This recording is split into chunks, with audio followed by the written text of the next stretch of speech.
സമാധിയിലൂടെ വാർത്തകളിൽ നിറയുന്ന ഗോപൻ സ്വാമി ജീവിതം ആരംഭിക്കുന്നത് ഒരു നെയ്ത്ത് തൊഴിലാളിയായിട്ടാണ്. പിന്നീട് ചുമട്ട് തൊഴിലാളിയായി. ആത്മീയതയുടെ വഴിയിലായതോടെയാണ് ക്ഷേത്രം നിർമ്മിച്ച് പൂജ തുടങ്ങിയത്. ഗോപൻ സ്വാമി സമാധി ഇരിക്കാനായി 5 വർഷം മുൻപാണ് പത്മപീഠം നിർമ്മിക്കുന്നത്. ഈ ഗോപൻ സ്വാമിയാകുന്നതിന് മുമ്പ് മണിയൻ എന്ന പേരായിരുന്നു അദ്ദേഹത്തിന്. പ്ലാവിള എന്ന സ്ഥലത്തായിരുന്നു ആദ്യം ഇവർ താമസിച്ചിരുന്നത്. ഇവിടെ വെച്ചാണ് നെയ്ത്ത് തൊഴിൽ അദ്ദേഹം ചെയ്തത്. ചുമട്ട് തൊഴിലാളി ആയ ശേഷം ആറാലുമൂട്ടിലേക്ക് കുടുംബത്തോടൊപ്പം അദ്ദേഹം താമസം മാറുകയായിരുന്നു. ആറാലുമൂട്ടിൽ BMS യൂണിയനിലായിരുന്നു ഗോപൻ സ്വാമി ഉണ്ടായിരുന്നത്. നേരത്തെ AITUC യൂണിയനിലും ഇദ്ദേഹം പ്രവർത്തിച്ചിട്ടുണ്ട്. 20 വർഷത്തിന് മുമ്പാണ് കാവുവിളയിൽ സ്ഥലം വാങ്ങി വീട് വെച്ച് താമസമാക്കിയത്. പിന്നീട് വീടിനോട് ചേർന്ന് കൈലാസനാഥൻ മഹാദേവ ക്ഷേത്രം നിർമ്മിച്ചു. ക്ഷേത്രത്തിന് പുറത്തായി 5 വർഷം മുമ്പ് ഒരു സമാധി പീഠവും ഒരുക്കി. ഗോപൻ സ്വാമിയുടെ മൂത്ത മകൻ നേരത്തെ മരിച്ചുപോയിരുന്നു. പിന്നീടുള്ള 2 ആൺമക്കളിൽ ഇളവനായ രാജസേനൻ അച്ഛനോടൊപ്പം പൂജകളിൽ പങ്കാളിയായി. BP-യും ഷുഗറും കാരണം പാറശാലയിലെ സ്വകാര്യ ആശുപത്രിയിലെ ചികിത്സയാണ് ഗോപൻ സ്വാമി തുടർന്നത്.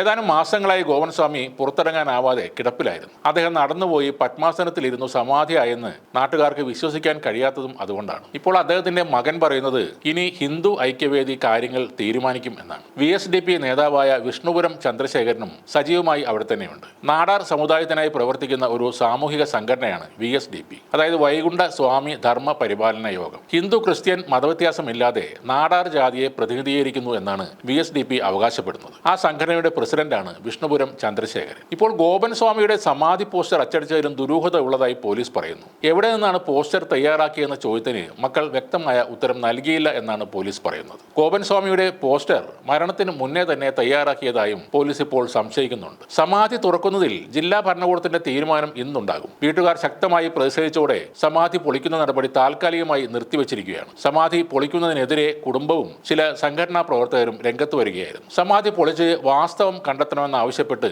ഒരു വിഭാഗം നാട്ടുകാരും അവിടെ സംഘടിച്ചു. അതോടെ നാടകീയ രംഗങ്ങളാണ് ഇന്നലെ അവിടെ അരങ്ങേറിയത്. സമാധി പൊളിക്കാൻ അനുവദിക്കില്ലെന്ന് ആവർത്തിച്ച് പറയുകയാണ് ഗോപൻ സ്വാമിയുടെ മക്കൾ. നിയമ നടപടിയെക്കുറിച്ച് ഇനി ഹിന്ദു ഐക്യവേദി തീരുമാനിക്കുമെന്നും ഗോപൻ സ്വാമിയുടെ മകൻ മാധ്യമങ്ങളോട് പറഞ്ഞു. എത്രയും പെട്ടെന്ന് ഈ കല്ലറ പൊളിച്ച് വിശദമായ പരിശോധന നടത്തി കാര്യങ്ങളിൽ ഒരു വ്യക്തതയുണ്ടാക്കണം. അല്ലാത്ത പക്ഷം ഈ സംഭവം വേറെ ഒരു ലെവലിലേക്ക് മാറും. മതസംഘടനകൾ ഇത് ഏറ്റെടുത്താൽ ഗോപൻ സ്വാമി ദേശീയ മാധ്യമങ്ങളിൽ ദിവ്യപുരുഷനായി മാറും. ഇപ്പോൾ സ്ലാബിട്ട് മൂടിയ കല്ലറ പിന്നീട് തീർത്ഥാടന കേന്ദ്രമാക്കും. പിന്നീട് അവിടെ ഭക്തരുടെ തിരക്കും ആഘോഷവും ഉത്സവവും എല്ലാം നടക്കും. ട്രസ്റ്റ് രൂപീകരിക്കും. പല നേതാക്കളും ആ ഭരണസമിതിയിൽ അംഗങ്ങളാകും. ഗോപൻ സ്വാമിയുടെ സമാധി ദിനത്തിൽ വിദ്യാലയങ്ങൾക്ക് അവധി പ്രഖ്യാപിക്കുന്ന ഒരു നിലയിലേക്ക് വരെ കാര്യങ്ങൾ നീങ്ങിയേക്കാം. Behind every great fortune there is a crime എന്നൊരു ഉദ്ധരണിയുണ്ട്. കഷ്ടപ്പെട്ടും അധ്വാനിച്ചും നേർന്നതിലുമൊക്കെ വലിയൊരു നിലയിലേക്ക് പെട്ടെന്ന് എത്തിപ്പെടുമ്പോൾ അതിന് പിന്നിൽ ഒരു കുറ്റകൃത്യം ഉണ്ടായിരിക്കും. മുളയിലെ നുള്ളിയില്ലെങ്കിൽ പിന്നെ അതിൻ്റെ പിന്നാലെ പോയിട്ടും കാര്യമില്ല.